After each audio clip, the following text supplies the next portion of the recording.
Yo, Katsuri here. We are back with another Should You Pull video. Today we're going to be talking about the highly anticipated true limited character, Anjo. We'll briefly talk about her kit, some of the pros and cons, and then who should be pulling for her. And at the very end of the video, I'm going to give her a pull value rating. And as always, we got to get out the disclaimer that you should always pull for who you like because it will make the game much more enjoyable and you can beat most of the content in the game with any character. Okay, so I'm going to give you guys a quick summary of how her kit works and highlight the main points because there's a lot going on with her kit.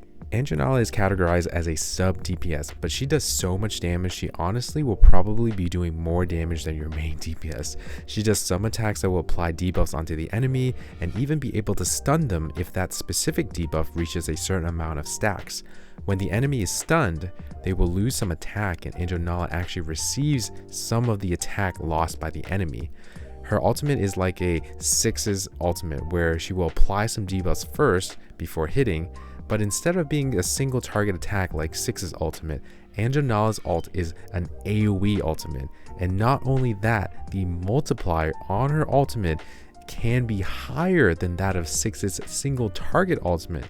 Yeah, it's kind of insane. So that's what she can do against the enemies. Let's talk about what she can do for your team.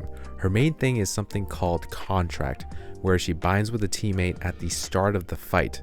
Both Anjo and the binded teammates will gain buffs based on the afflatus type of that teammate. Not only that, different afflatus types will trigger Anjo to do different things, whether it is doing more attacks or gaining extra moxie. The next important mechanic is Anjo and the teammate will now share a moxie pool of 12, and whatever moxie the teammate or Anjo gains will go into this pool. The required amount of moxie to ult is now 8 moxie. Once you have 8 moxie, you can cast Anjo's ult and it will cast both of their ultis next turns. So your teammate's ulti goes first and then Anjo's ulti goes after. And that's it. Such a simple kit, right?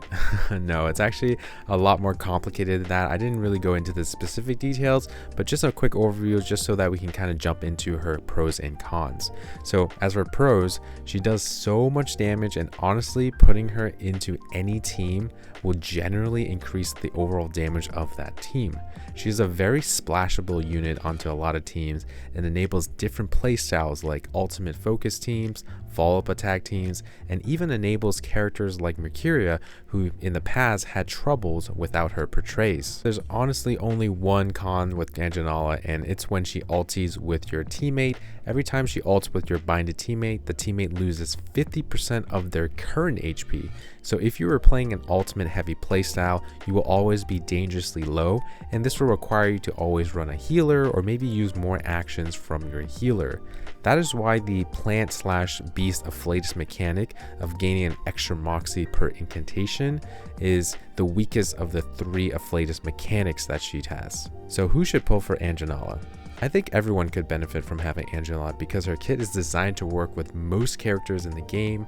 Not all the characters will have the best synergy with her, but many teams could benefit from her buffs/debuffs as well as her insane damage multipliers.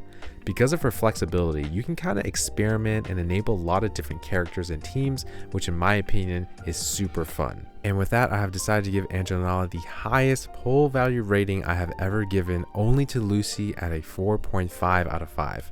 She is just that insane because she can work in so many team comps.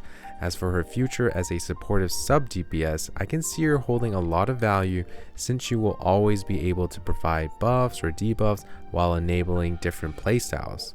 But for now, her damage multipliers are insanely high to the point she feels like the main DPS in almost all the teams she's in. Yeah, people who are pulling and hoping her to be super strong are going to be very, very happy. However, I do worry that she is a bit too strong, especially when we look at her numbers compared to another true limited character, Jonanzi, who was only released 6 months ago. I do see the power creep that's happening in Reverse 99, and also they announced another true limited character over in CN. So that's already like 4 true limited characters. It's starting to feel less special with each one that releases. And honestly, all this is probably discussion for another time, so I'll kind of keep it there. But yeah, I will be streaming my Anjo Nala pulls on both my free-to-play accounts when she comes out. So I'll see you there, and then good luck on your pulls as well. Peace.